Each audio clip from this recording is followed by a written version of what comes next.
Bark! Bark! I am working. What do you need?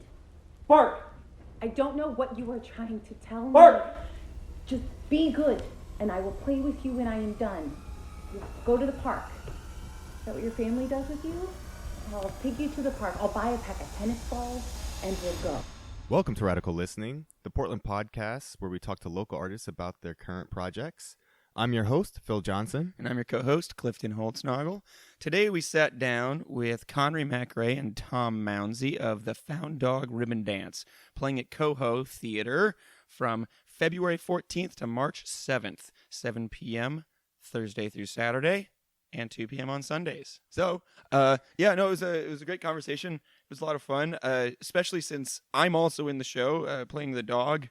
And so it was fun to sit down with these guys who I've been working with over the last few months to talk about the show. Yeah, it was actually really great to be with an entire team of people because I felt like I was learning a lot about the process of this show, and especially because I just saw it, there were so many things that were still kind of like resonating in my mind that I really just wanted to know how they came about, and I felt like this was a great conversation to get some more clarity on the show itself. And then to have the conversation with the playwright, it felt like we were having a really good holistic conversation about not only the play, but we were also talking about intimacy as it relates to touch and relationships and platonic relationships. And so all of that was really great. Yeah, and it was really cool to talk with Dominic, too, seeing as he wrote this show and the last show that I was in that Connery also directed, Complex, and to get to just talk with him a bit because inhabiting his very strange world has been really interesting lately. So he shed some light on some things that, I had questions about, and he answered them. And sometimes, playwrights are like, oh, well, I don't know. It's up to you. Which, is a valid answer. He tended to have, he's like, yeah, well, take away what you want, but here, this is what I was thinking about. And it was really cool to hear that. So, yeah. Heads up.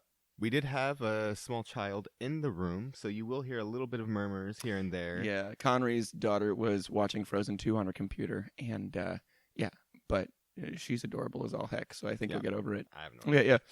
So now let's go to our interview with Tom Mounsey and Connery MacRae from the Found Dog Ribbon Dance. Welcome to a Radical Listening podcast. Today on the podcast, we have the Found Dog Ribbon Dance by Dominic Finocchiaro at Coho Theater, running from February 14th to March 7th. And we have with us today the director, Connery MacRae, and one of the stars of the show, Tom Mounsey. How are you, Tom? I'm doing just fine. Thanks, Clifton. Oh, wonderful. And how are you, Connery? I'm doing good, thanks. That's great. We also have another star of the show here with us today. Where? Oh. His name is Clifton Holtznagel. Oh, that's right. Yeah, I'm in the show, too. So it's good to have you with us. Yeah, it's good to have me with us too. So, great show, guys. I just saw it yesterday, so I have lots to say, but I'm curious, what was this process like for you guys? It was long. I mean, I think about it, and, I started the work on the proposal for this a year ago last November, and had been sitting with this play for even longer than that. Luckily, most of the pieces came together during the proposal process. So like Tom came aboard, Beth, who plays Norma, came aboard, a lot of our design team as well. And so there weren't a lot of hiccups in there. So I felt fairly stable. But it's also a play, I tend to gravitate as a director more towards the absurd and the strange, more towards things like Complex that allow me, if things aren't working quite right, I can just be like, let's get weirder. Whereas with this show, it was more of if things aren't working quite right, we have to sit down and talk about emotions. I was like, that makes me really uncomfortable. So during the rehearsal process, it was certainly much quieter, much more down to earth. So yeah, but once we got into the space and like going through tech, and it actually went incredibly smoothly, which was wonderful, because the last process for Complex was just like Yeah. everything breaking at all times. No. So it was wonderful and beautiful once we got into the space and sort of put all the elements together. And I feel like our the design team really sort of allowed us to understand more fully all of the work we had been doing. That's very true. I would agree. It really made a lot of sense getting into here and seeing the world that was built technically, from the set to the lighting and all that. It was just and the sound, living in that world. It really changed the show a lot. You mentioned Complex, which is another show that Dominic, the playwright, wrote that you directed back in the fall. So how did it come about that you got to do two of these shows at the same time? Sure. So I was looking for. I took a break from theater when my daughter Vivian was born for about 2 years, and had been looking at Coho as sort of an opportunity to get back into theater and producing and directing. And so the year before this, so that would have been 2017, I think, I reached out to Dominic to see if he would let me pitch Complex to Coho. And we had a lot of conversations about the project and sort of how, his ideas about it and my ideas about it and how we could sort of put it together. And we got to the second round of the Coho interviews that year, and they decided not to go with it. And so I was like, okay, that's fine. I'll get another year. I'll work on some other things. And then when it came time to do the proposals the next year, Dominic reached out to me and said, I had a really great time working with you on the first proposal. Here are some more of my plays. Are you interested in any of these? And I read Found Dog Ribbon Dance again. I had read it at the same time that I had reread Complex and was like, I don't really feel like this doesn't speak to me. And then within a year, we'd had an election and sort of turmoil in the world going up another couple of notches, and it really sort of resonated with me a bit more, the loneliness, the need for connection, people trying to find ways to heal. And I said, yeah, like let's do this. And so I pitched it to Coho. This time they said, yes, let's do it. And then it may have been a couple of days before the second pitch, Dominic said, hey, just so you know, Vertigo's looking at Complex. And I was like, oh, okay. He said, I'm gonna tell them they should get in touch with you. And I was like, oh, okay, I don't know how that's gonna work out. But and I thought, and then originally when they had reached out to him, they were interested in doing it during the Fertile Ground slot. And I was like, there's no way I can do that. Right. So I'll just let that one go. I'll focus on Found Dog. And then about a month later, he said they're actually looking at it for the first slot. And they got in contact with me, and I sat down for an interview. And I think it was at the beginning of July, I found out that I would be directing 2 Dominic Finocchiaro shows in one Portland season. And yeah, so it was just complete sort of coincidence that it all worked out that way. Tom, how did you get involved in the process? Well, so I'm also a member of Theater Vertigo, just to get that out there for everybody. Mm-hmm. So we had been looking at Complex a couple of years ago, but sort of couldn't get things together to make it happen then. And then when Connery proposed Complex to Coho, he asked me to come on board, and I was very excited. And then, sad that it didn't work out. Right. I really wanted him to be Jeffrey. Yeah. Shaved head and everything. Yeah, just full bald, like get rid of those eyebrows. Yeah. Which, and then Connery reached out to me when he was doing the proposal for this show, for Found Dog Ribbon Dance, and I read it, and it was the first time for me, but I'm maybe a little more sappy than Connery is, so I immediately fell in love with this sort of sweet but also sad story, and I just said yes.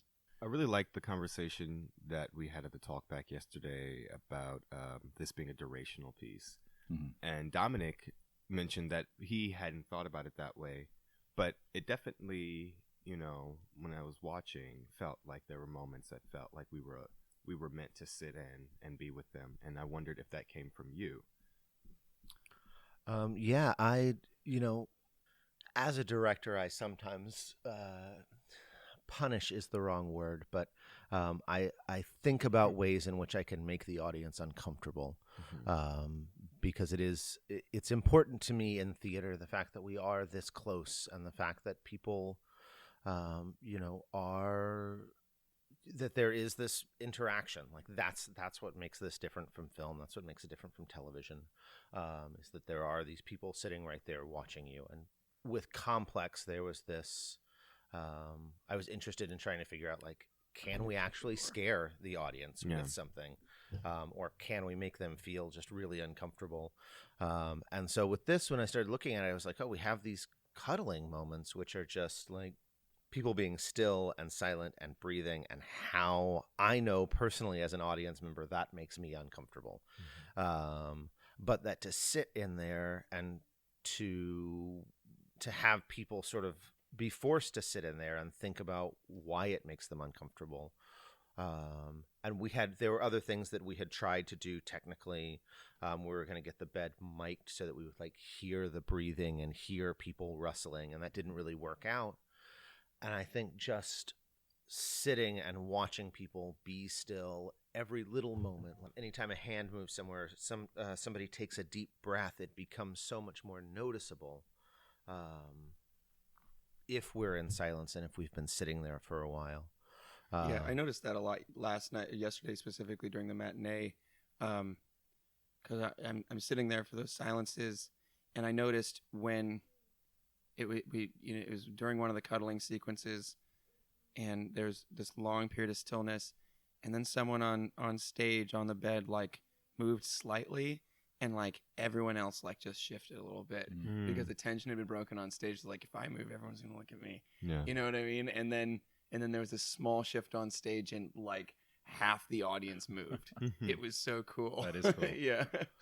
Yeah, and there was an article that came out probably about a year before I did the proposal, talking about how they had done some research at the National Theatre, I think in London, about how the audience in a theater, their breathing and their heartbeat and their sort of internal rhythm syncs up over the course of a play. And so that was something as well, of sitting in these silences and sitting in this, can we have the audience sync up with the people on stage in that same way in those silences? And that was something that I was really interested in trying to figure out if it was possible. Yeah. Something else that Dominic had something really interesting to say about was the dance itself. Oh, sure. And so I wanted to know for you, actually, what I'm curious is, did you ever find yourself like practicing the dance at home? Like, did you ever have an opportunity to just enjoy the dance outside of practicing it for the play? Because it seems like one of those things that you can kind of take with you. Yeah. I would say that all of my practicing of the dances was me enjoying the dances, really. Sure. But yeah, we sort of took I'd say a fairly loose approach to planning and choreographing those dances. So I would dance on my own at home and kind of experience the ribbons and have fun and, fall in love with Whitney Houston all over again. Yeah. And then get together and go through them and sort of find the pieces that we want to make sure to keep in. And Connery did some nice choreography for me. So there was some choreography involved. Oh, for sure. Yeah. Okay. I wanted to know how much it was like. Were there pieces that were locked in? Were there pieces that you got to improv every night? Yeah. So I don't want to give away what the dances are. I'll just call them the first and second dance. Sure. In the first dance, there's more sort of lockdown choreography, which I think probably you can tell when you watch it. Mm-hmm. But sort of the pieces that aren't consistently repeated are improvised in between. And then the second one, we mainly came up with sort of I'd say a story for the dance, a sort of structure to how it flows, and it's almost entirely improvised within that. That's great. Yeah. So I got a lot of freedom to express Norm's feelings, and I love doing it. Did you look up any like technique or specific moves? Because I noticed there's some things you do that like keep the ribbon in the air when you're dancing. Like, oh, that's cool. Like the kind of down and over and up and around or whatever. Thank you. Yeah. So I had a sort of weird story. I shared this with Connery. I watched this movie called Climax. Thank you. Which is about a bunch of dancers, and there's just like they do a dance, and one person gets out a ribbon and starts ribbon dancing to sort of, Euro disco kind of Euro dance stuff. And I saw that and I thought, because I'd before that I'd been looking at sort of traditional ribbon dancing and been thinking, I'm never going to be able to do this properly, and getting a little nervous, as I think maybe you were too. And I saw this movie randomly and I thought, oh no, that's what I need. Just like regular sort of dancing, the way I would dance normally, and you add the ribbon. And what I did decide for myself, and this was based on nothing, but I like that you mentioned it, Clifton. I decided, if possible, why would I ever let the ribbon touch the floor? It's like, it's my dance partner, and when the ribbon is moving in the air, it looks alive. It looks like this creature. The second it hits the ground, it's like dead. It's like a puppet with no one manipulating it. And so that became sort of important to me. But most of the moves were things, honestly, I would be sitting working and sort of daydreaming about how the ribbon moves through the air, and then I would just try to do it. Oh, great. Yeah. That's so cool. It's beautiful. It's such Thanks. a cool way it follows itself around. Yeah. It's so captivating. Like anyone who picks one up is just like, oh, wow, this is incredible. I know we should all be doing it. Yeah, I really agree. There's a whole box back there if you guys Oh, need good. to bust those out. I might We'll need to do a at ribbon some dance point. together after the show. Yeah. Nice. Great. One of the things it's interesting about duration, I had certainly been thinking about that with the cuddling moments, but it wasn't until we actually started working with the songs in choreography that I was like, each one of these songs is also like 5 minutes long. Yeah. And so there is this durational aspect of like, Exactly. how long can we? I was always just like, oh, it's Whitney Houston. They're like, I'm sure they're 3.5 minutes and they go by really quick. And then I started listening and I was like, oh no, this thing That's not how repeats they like made 5 times. And we just got to keep going with it, which works really well for the second song. But we actually had to do some Whitney surgery. likes to build up. Yeah. You know? Oh yeah. She does like 3 key changes. Yeah. But yeah, that was also that sort of duration of those songs. And one of the things I think it was Beth mentioned early on, that informed both the ribbon dancing and the cuddles is Dominic's sort of love of spectacle. And especially with Complex, like their bleeding appliances and like people getting ripped apart and karaoke scenes, and you're just like, and the idea that cuddling itself could be a spectacle, that the ribbon dances could be a spectacle in that same way. And so that was sort of eye-opening for me before we got started on the process. You know, I thought a lot about the intimacy of this piece and how in the program you have an intimacy coordinator. And so I was really curious about that process because it seems like of any show, an intimacy coordinator would be very important for a show like this. So yeah, I was really interested in the intimacy of this piece, and I wanted to know what was the process of developing intimacy between the characters, because everyone who cuddles a little bit differently. And I want to know, how did you arrive at each, physicality and what was it like working with putting bodies so close together for such long periods of time? Well, our intimacy coordinator, or listed as an intimacy coordinator in the Sam Dinkowitz, actually came in and mostly just helped with the fights. And I had a long conversation with Beth early on in the process about whether or not we wanted to bring in someone to help with the cuddling itself, and to be present for that. And she had had different experiences over the course of her work, of times in which intimacy coordinators have come in and been very helpful, and times in which intimacy coordinators have come in and sort of stymied the process. And we didn't really have someone in mind. One of the few people who was doing the work at that time had just recently left Portland. Doing the work meaning being an intimacy coordinator. Alwyn. Oh yeah, we did have her in mind. Yeah. Initially, Alwyn Accardi, but yeah, she moved away, and so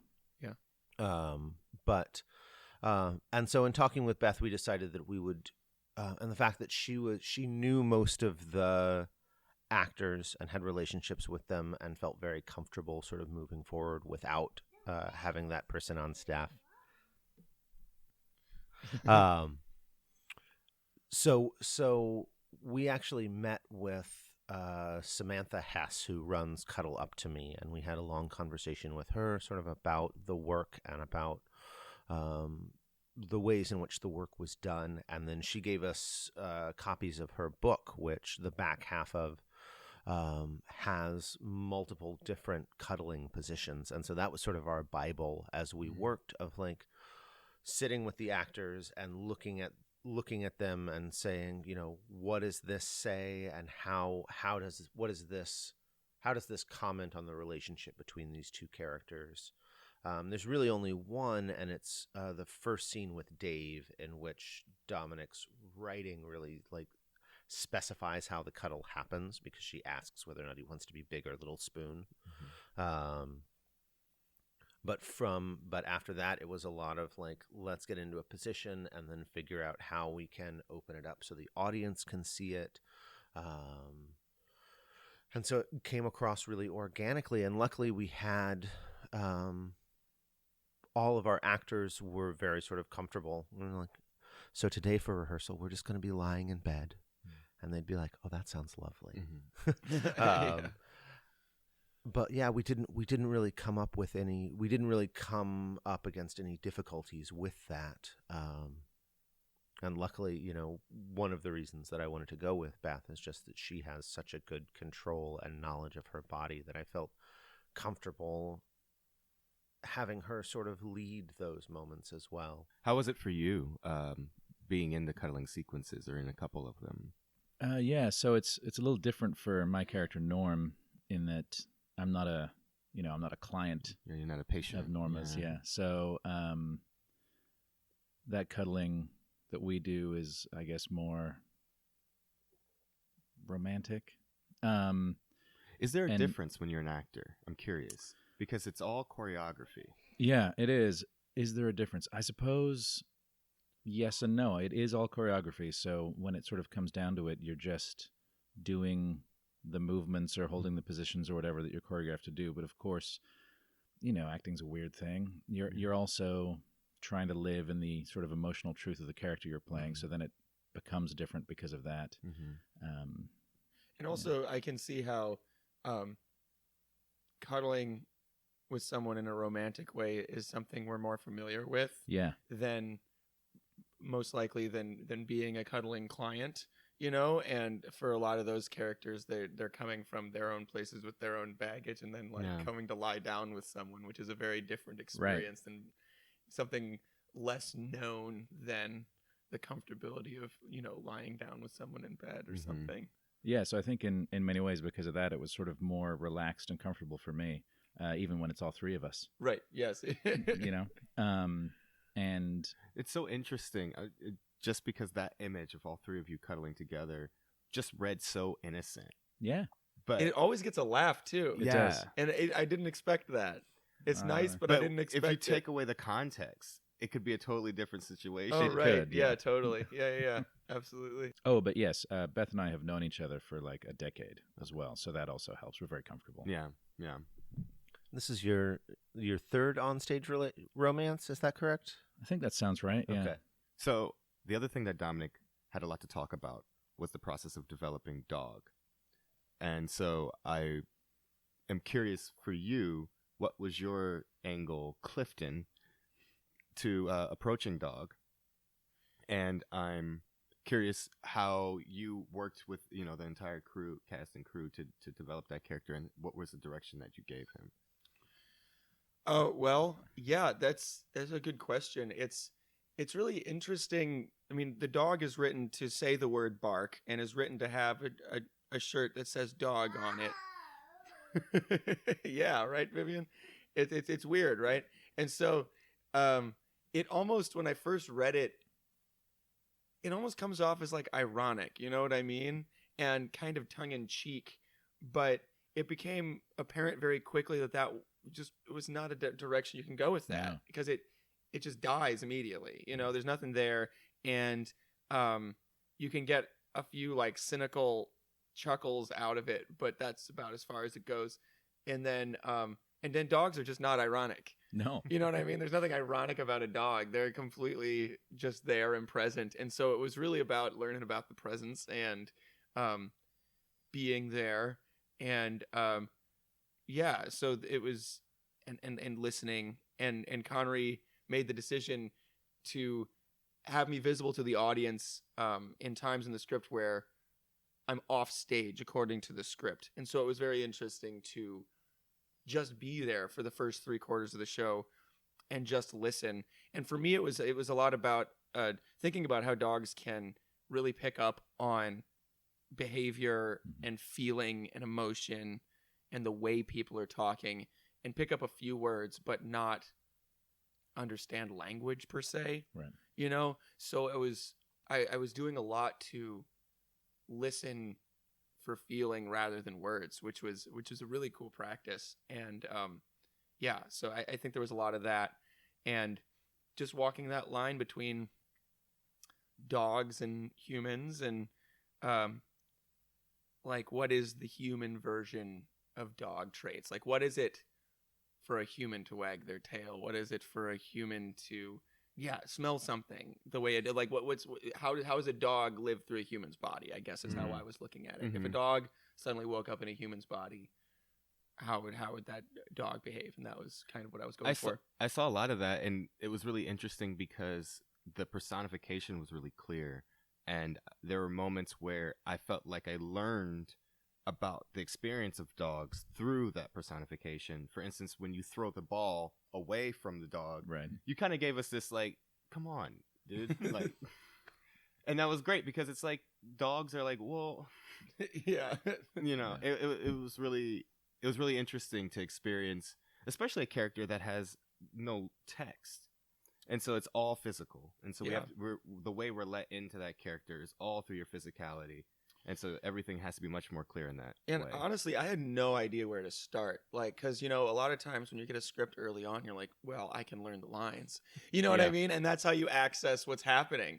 And I haven't played a role like this before, so I just couldn't even imagine where to begin. You know, I read through it several times. And I was like, well, we'll start the show when we start, and then I'll be there. And then it was like, oh, man, I am in over my head. I was just like, had to really start. But it was really about being there. And I don't know how much, I mean, knowing what I know now, if another character came up like this again, maybe I'd have some idea where to start. But like, you know, it really was about the process and being there and interacting with the people, and doing a little research on what dogs want. Because that was one of the things, was like, a couple weeks, I'm like, well, what's the motivation? What's the motivation here? Like with anyone. And dogs' motivations are fairly simple. And so that was both a gift and a curse in the same sense, you know, of like, the big one that stuck out to me when I looked up, you know, dog psychology was stability, and the need and the desire for stability and acceptance. And so being shut out was not something that I enjoyed, and wanting things to be stable and appreciating the things that brought Norma's character stability, because I cared about her, you know, and so things that are good for her are things that I enjoy, you know. And so and I realized through that the dog, when things get quiet during the cuddling, it's like enjoyable. You know. So, and correct me if I'm wrong, but you two sort of developed some routines, I'll call them, in the show that makes sense for me when I've seen it, at least between a person and a dog. There's like consistency to how you go about going out to the park or being put away for a cuddle session. It's always sort of the same, and that really... Yes, that's true. And I think it was born a lot out of, you know, technical needs to a certain extent of keeping things moving, but it is also like how dogs work. She has a very specific like snap clap thing to get me to come out, and that works really well technically, but it's also like that you do repeated things for dogs. They Right. like stability. That's so, right. Yeah. It also really like shines a light on just like, I don't know, for instance, because you're a human being, every moment that you're put away is even stronger, because it's like, if you were to put a human being away this way, that would be very strange. Yeah. yeah. Okay, child, please go into your closet now. Wait, yeah, exactly. go. yeah. Yeah. And I've always found that interesting about people's relationships with dogs, because I didn't grow up with dogs. I'm allergic to dogs. And that was something interesting about playing this character is I don't have a lot of experience with dogs. I got bit by a dog when I was a little kid, and that made me scared of dogs for a very long time. And so it was interesting approaching playing a dog. And I was lucky enough this summer, the boss at the place I work gotten a puppy like the same day I got hired, and the puppy was just there all the time. So I got to watch a dog kind of grow up and got to play with that dog a lot, which was really cool. But yeah, that was just one of those interesting. But yeah, the way people put their dogs away, and people who like, you know, are very love their dogs and like are, you know, people who are like dog people still like have a very like strict hierarchy with their pets a lot of the time. You know what I mean? Yeah. And there's a lot of like, okay, it does what I tell it to do, and it goes away. Or it shuts the fuck up, or whatever when I say, and that's really interesting to me, and something that's always been a little surprising sometimes when I see people with their dogs, but yeah. I think Dominic had something really interesting to say about that as well. Yeah, and this was another part of the play that really sort of came together when we started putting the whole thing together and working through transitions of like, I had made the decision of like, of having Clifton on stage and having Norma on stage for the entire play. And so then there was, you know, these moments of like, where does he go? Where does it make sense for him to stay with her? Where does it make sense for him to go with her? We had a couple of times early on where like he was going to come to the coffee shop with her and like just sit outside and sort of figuring that out. And once we sort of figured out where he was going to live and how the two of them were going to interact in the space and sort of the logic of that, I feel like that relationship came together much stronger. Because before, like, we're working through scenes and we're like, oh, well, like, we know Clifton's in this scene, but he doesn't have any lines, so don't worry about coming to rehearsal. Oops. Yeah. And then we're like, oh crap. Okay. Like I mean, there was so much more for that, but the way the script is written, you can just sometimes forget about it. But at the same time, I could also see like if you had been there every day, I would have just been like, let's work you into all of these things. And it may have been too much. Sure. Yeah. And so I feel like we struck a really good balance of how much dog is in there and how much he interacts. Yeah.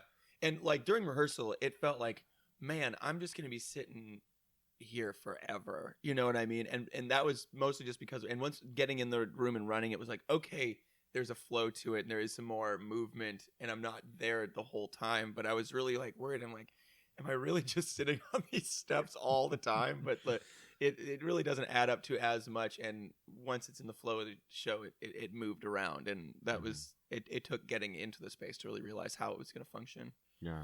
What do you want people ultimately to take away from the experience of this play? This is definitely one for you, Connery. You don't have any what do I want? I want people to take away being just blown away by my amazing dancing. Oh, that makes sense. Success.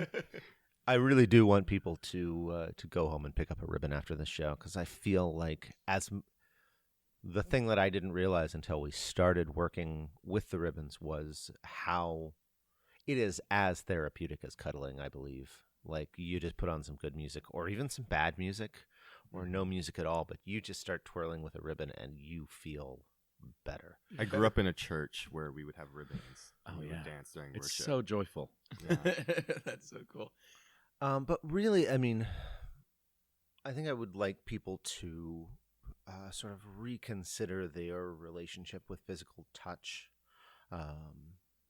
One of the things that is conspicuously missing from this play is technology. I think there's one person who has a phone, and I thought about two people. There's one person who you see with a phone, and then Norma mentions that she has a flip phone. That's right. So right. But it's interesting to sit with people for so long in this play, and for sort of that technology, which is such a part of our lives, to not be there. And so, really have people think about, if we put this down and try and connect with people in a different way, instead of through a screen, and all of this sounds very hippie, all this hippie shit. But anyway, that there is something to be gained through, instead of sending somebody an emoji, which which is great if you can't be near them, but calling people, like having a conversation with somebody, is better than a text, in my opinion, and that being able to be with someone and hold their hand is better than that, and that the sort of physical intimacy that we pigeonhole into sort of sexual relationships doesn't have to be. That, it's perfectly fine to get a hug from a friend. It's perfectly fine to like ask for what you need when you're feeling lonely from, the people in your life. And I think that's the big thing. It's like not being afraid when you're feeling alone, or when you're struggling, to ask the people around you for something that could help you. Yeah. And I think that, interestingly, the dog really fits into that, because in this play, but also in real life, people have pets, they have dogs, they have cats, whatever, and they cuddle with them, they pet them, right? And that's obviously a completely platonic relationship, Right. with yeah. a different species, and yet some of those same people get no or very little human-to-human platonic touch, and that's kind of weird when you think about it. That's so true. Yeah. Yeah, this play definitely has had me thinking more about just how nice it is to lie with someone and or hug someone. Yeah.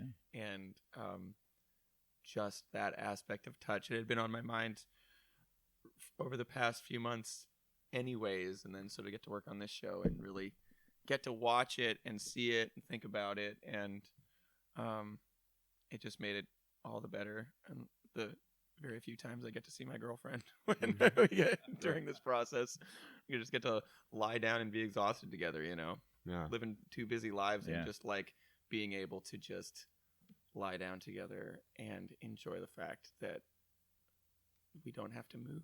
That's right. And I like what you said about essentially platonic touch, because it's it's not normalized in our society at all, and so it's almost like we're adverse. If somebody, if I'm going to touch you, it's almost like, oh, why are you touching me? And it's such a weird space to be in, because we're living in a time, like you say, where it's like touch is more important than ever, and it's also the time where we're more adverse to touch than ever. And it's just, and we kind of pigeonhole ourselves into being stuck in and keeping touch in romantic relationships. But yeah, so I appreciate this play for displaying, such a wonderful representation of how touch can transcend relationships. It can transcend, romance, and it's very clear about that. And then the idea of the dog, that's right on, because it's a dog gets all. I'm so jealous of pets. Yeah, right. Because pets get to like their whole life is just being touched and and cuddled and all of that, and so humans we deserve that as well. Yeah, we do. And I think and this does the fact that she is a professional cuddler, I think normalizing the idea that the need for touch is something that's okay to provide for people, under contract, Right. Like it's something that people really do need, and it's something that some people are really comfortable providing. There are people who really are comfortable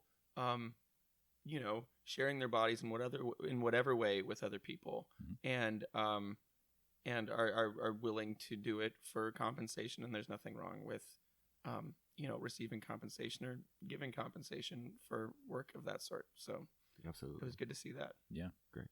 Let's take a break. Radical Listening is brought to you by Coho Productions. Come now to see Found Dog Ribbon Dance on stage, or their final show of their 24th season, B, running April 24th to May 16th. You can find Coho Productions at 2257 Northwest Raleigh Street in Portland, and you can email us at coho@cohoproductions.org. And we're back. It's time for everyone's favorite part of the show, headlines. So the idea here is we're going to read some headlines to you guys, and you can just give us your hot take. Okay. Only the hottest of takes. All right, so this is a story that I've heard bandied about over the last week. So, headline being, American Airlines threatened to arrest me, says woman whose seat was continuously punched by man sitting behind her. So, you were going to say that? Yeah, it's a good one. Okay, so basically... Let's get into it. Oh my God, her name's actually Wendy Williams too. That's hilarious. It's not the Wendy Williams. Not the Wendy Williams, but Okay. her name is Wendy Williams. It is a Wendy Anyway, Williams. so this woman, she reclined her seat as you do on a plane, and the man behind her became upset and was punching the back of her seat. Right. Because apparently he was in the last row where he couldn't recline his seat, but she did, and he was like punching her seat, and she took a video of it, and that's what American Airlines threatened to have her arrested for, was not deleting the video of the man who was punching her seat before she got off the plane. The airline attendants, they had asked her to delete the video. Oh. Yeah. So apparently people are divided over this. Okay. About whether you should be reclining your seat in front of people. I think. Well, anyways, I would. What do you have to think about this? Yes. So yeah, I've only recently heard about this whole reclining controversy, not to do with this headline, but in general.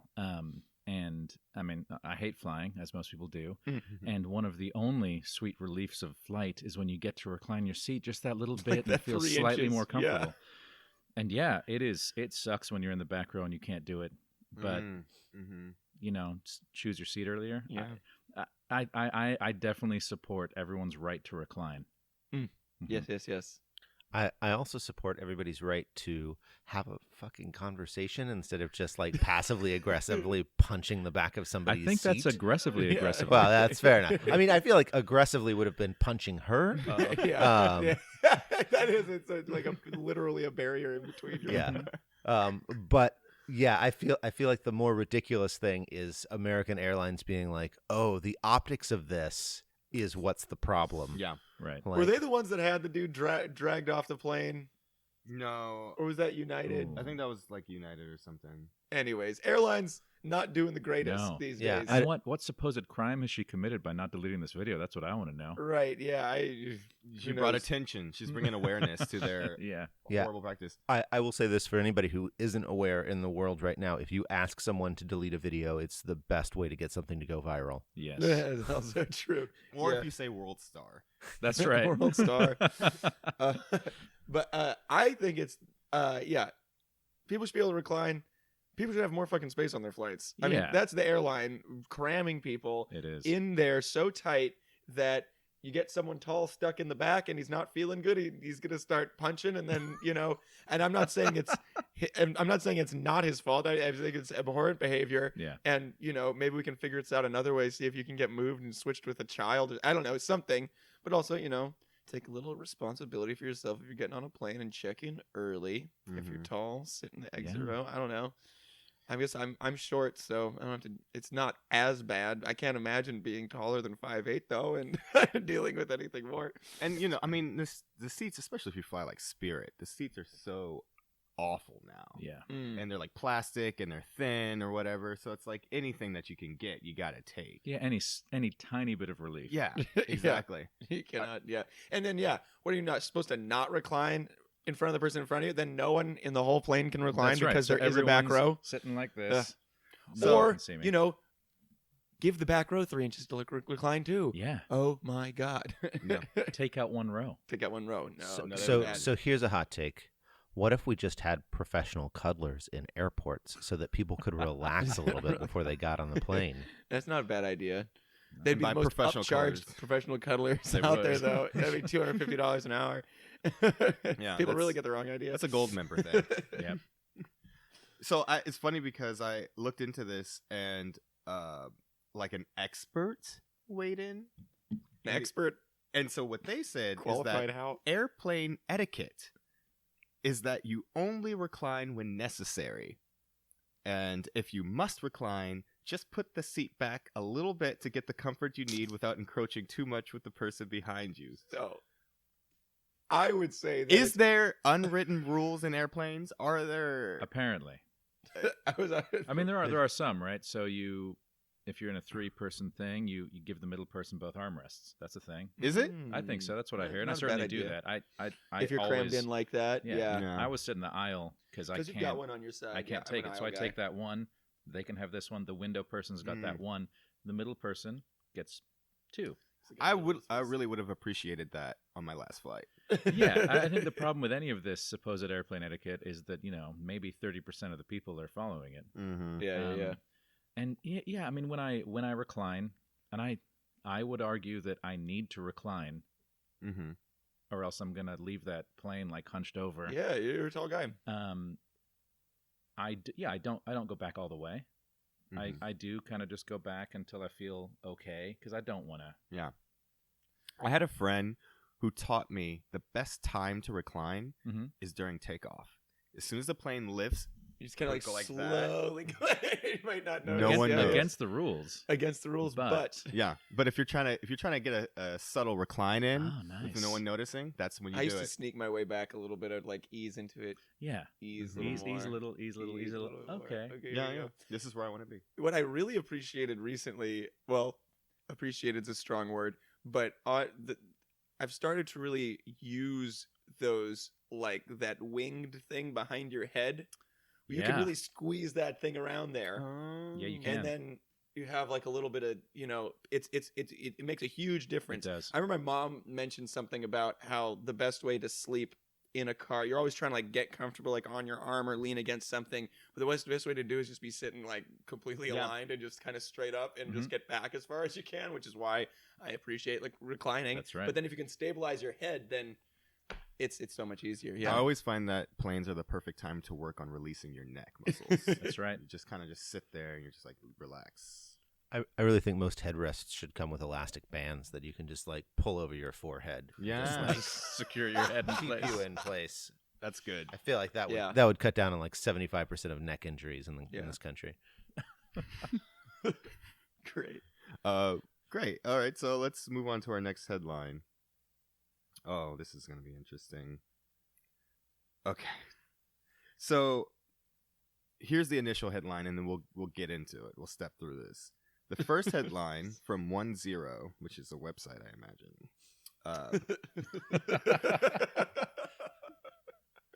is kombucha slime is an edible solution to the world's plastic problem. Ooh. Kombucha has taken the wellness world by storm, but its slimy byproduct may soon transform sustainability. Hey. And the packaging has all the benefits of plastic, but none of the downsides. And though it may look unappealing, when it has served its purpose, the packaging can also be eaten. All of this is true. Oh, So- so we have a SCOBY expert in the house. So, right as a now. SCOBY expert, what do you think about this? Connery runs a SCOBY business. He sells kombucha starter kits. Oregon Kombucha. Feel free to buy some starter kits online. Yeah. And but anyways, Connery. Yeah, no, there was a woman, I think in Poland, who had her like doctoral thesis, and the whole process has been kept fairly under wraps, but it basically was able to create sort of reusable plastic bags from kombucha scobies. Some other things like kombucha scobies are also what like some vegan leather is made out of. People can use it to like because basically you can grow it as thin or as thick as you want it and then do things with it. I found out the first time I was doing research is that there are people who have started making clothing out of it. And the interesting thing is that as it dries, it fuses together to make stitchless seams. Wow. Oh, cool. So it's like you can just sort of like, but then the question is like, what happens when it rains? That's what I was about to ask you. Terrifying. What do we know about this? Because I feel like scobies are very, very strong and fibrous, and they can dry out, but like I think that's the problem we have to fix if we're trying to make plastic is you can't rehydrate it. Like, how do you like cure it so it's like, okay, we've hardened it out, it's not going to grow anymore. I just want to show you a picture of what that looks like. Oh, sure. Is that packaging? Yeah. Mm-hmm. Oh, wow. So if you want to take a plastic bag home that looks like that, it's well, I think if we can get over how something looks, that's fine. If it smells like a SCOBY and gets all slimy and it gets wet, you're gonna have a lot of problems selling it to people. Yeah.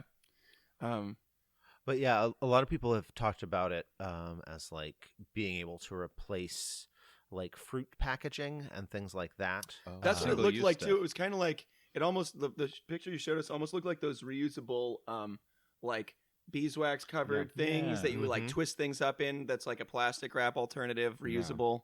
I could see it working that way as long as, again, the smell and stickiness. But yeah, people have been making sort of kombucha gummies or kombucha chews, like probiotic. A lot of times if you see things that are like probiotic gummy bears and things like that, they'll oftentimes have some aspect of that in there. I was working at a kombucha company where they were making those, and I'll have to tell you though, if you want to make those things edible, you have to put a lot of flavoring and sugar in them to make them palatable at all. So edible is questionable, relative. I mean, at some point we're going to be getting into, as things progress in this world of like what can we eat to survive versus what would we like to eat. Yeah. Bugs are going to be back on the menu, boys. But the few people that I know in theatrical experiences who have had the pleasure of biting into kombucha SCOBY have regretted it. I can say that much. Was that Complex? Yeah, that was Complex. The Gus and Complex were all SCOBYs, and everyone thought it was meat, even close up. I thought it was really meat. New, it was so cool. Yeah. Just so you know, in 2020 we'll be launching a vegan viscera, where I'll be any stage meat products you're looking for, I'll be able to create those out of SCOBY for you. And you can come see that now in Found Dog Ribbon Dance, the piece of fish on stage. You would never know it, but that's a SCOBY too. Is that why you guys don't eat it? Well, and my character doesn't like fish. Oh, true. It's a good excuse. Great. Let's do some plugs. Okay. Is there anything you want to plug? I'd definitely like to plug Cuddle Up to Me, which is sort of the leader in the Northwest of professional cuddling. Samantha Hess, who runs it, who was our cuddling consultant, who started that business 8 years ago, I think. Currently has a storefront on Gleason in North Portland. Yeah. Currently has a storefront on Northeast Gleason. There we go. But she's absolutely wonderful, and she has sort of created the standard of both teaching professional cuddling and what's the word I'm looking for? The certification process for professional cuddlers. Okay. And she also wrote the book on it, which we have in the lobby if you come see the show. It's available by donation. Samantha Hess's book, Touch, The Power of Human Connection, talks about why cuddling works and why it is helpful. Hopefully will solve all the world's problems, but definitely can help you feel a little bit more relaxed and connected to the world. You can find more information about the book, her life, at cuddleuptome.com. I would be yelled at if I didn't mention Theater Vertigo's upcoming production of Everything You Touch by Sheila Callahan. Yeah, that opens February 28th and is I think it's a cool somewhat disturbing play dealing with the world of fashion and body image issues and all kinds of good stuff. So check that out if you can.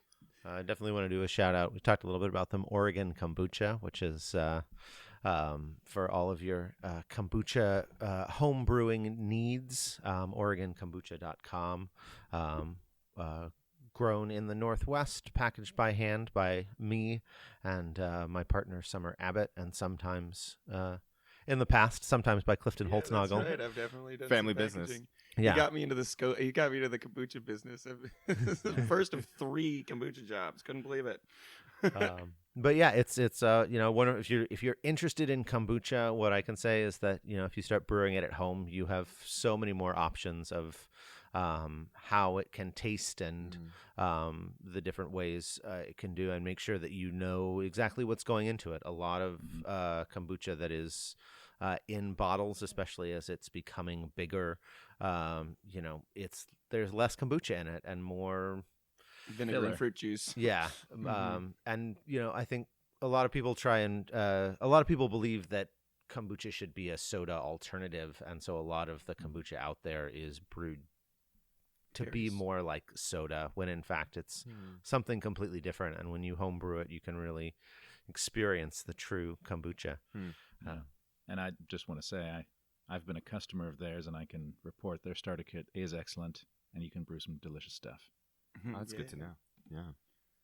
I think we should also plug the Found Dog Ribbon Dance, which is running from February 14th to March 7th right here at the Coho Space in Northwest Portland. Definitely come see it. I really enjoyed it, and these guys have been great. Sitting down and talking with them and meeting them and seeing their work yesterday. Definitely come see this show. I would like to also plug Pipeline at Portland Playhouse, which is my show, which opens this weekend, February 19th, and runs to March 15th. Again, that's at the Portland Playhouse. Definitely come see that. That will be Confrontation Theater's last show. So, big celebration there. And that's it. And look forward to hearing them next on the podcast, which will be great. Yeah. I also wanted to plug the Clowns Without Borders fundraiser show at the Alberta Rose Theater. Clowns Without Borders is a great organization that takes clowning to areas that have been stricken by disaster or poverty. And I have several friends who have gone and traveled with Clowns Without Borders to take some beautiful shows around. And they're doing a benefit show here at the Alberta Rose Theater on Saturday, February 22nd, a 2 p.m. family show and an 8 p.m. show. Should be all ages for both of them, but slightly different acts for the evening show at the Alberta Rose Theater, 2 p.m. and 8 p.m. on Saturday, February 22nd. Yeah, I'll probably be at the 2 p.m. one seeing some friends perform, so that'll be cool. Yeah, otherwise, come see this show. Yeah. Keep your eyes open for Coho Productions' 25th anniversary season announcement coming soon. There's going to be one more play in their season, B, running from April 24th to May 16th. But yes, next season will be the 25th season at Coho, and we should be hearing what plays we'll be seeing very soon. Yeah. Well, thanks again, you guys, for coming and doing this with us. Oh, thank you. Thanks for having us. Absolutely. Right. Have a good one. Yeah, thank you. Bye. Thank you for listening to this episode of Radical Listening. If you have questions or would like to reach out, feel free to reach out to our email, which is radicallisteningpodcast@gmail.com, or visit the Coho Theater website for more information. And thanks for listening.